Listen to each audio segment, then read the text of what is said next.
Craig Southern, who's a Chorley Conservative councillor, there's lots of alliteration there, has got into trouble. He represents Euxton South, Maudsley and Crowston. And he was filmed, apparently, allegedly, attacking Jenny Hurley at a Chorley Council meeting. And he says, well, I didn't attack anyone. But Lancashire police have received a complaint of assault. No arrests have so far been made. And there's certainly video of him saying, this is Chorley, not bloody Gaza, before appearing to lay hands on Miss Hurley. She's a member of a campaign group called Chorley for Palestine. I'm not quite sure of the link between Chorley and Palestine, but, it's very good to get the ideas across. And she had attended to make a statement asking the Labour group, the ruling Labour group, to introduce a motion backing a ceasefire in Gaza. And as this fuss developed, the Chorley Chief Council Officer, Chris Sinnott, suspended the meeting. She continued speaking, I think, and Mr. Southern told her to get out. He pushed her. She had her jacket grabbed. She would have fallen over if she had not bumped into an usher stood in the doorway.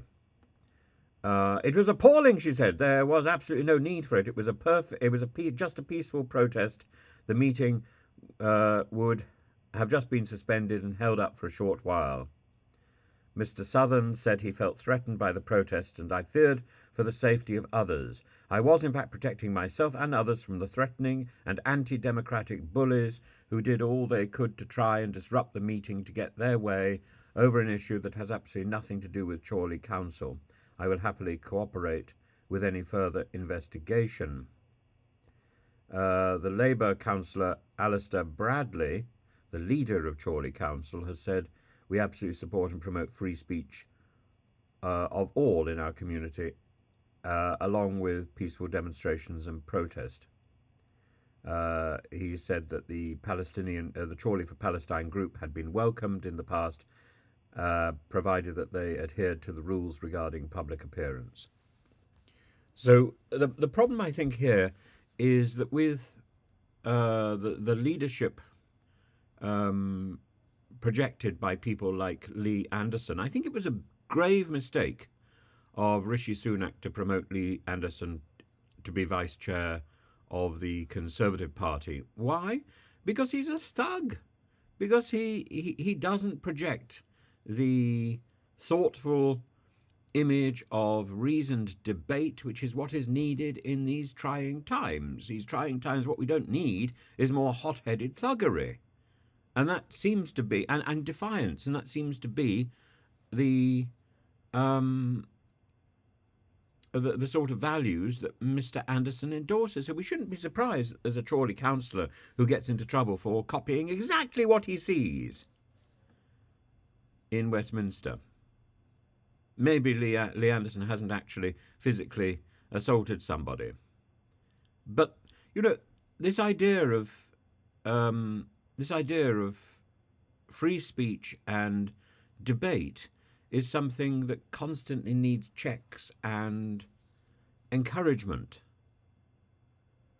And there have been thugs who've thrown punches in Parliament and representing their constituents. Thugs on both sides, all sides of the parliamentary divisions. But it doesn't mean it's right, does it? It doesn't mean it's right. And that isn't the example to be setting. The idea that we've fallen to a new low, this is nonsensical. As elections approach, the new low seems to get lower, but it's not anything really new. If you go back to the 1950s, Churchill invoked racism as a way to win his election. I mean, the language Churchill used about some of the Labour competition would make your hair stand on end. And this is a national hero. A national hero using racist language.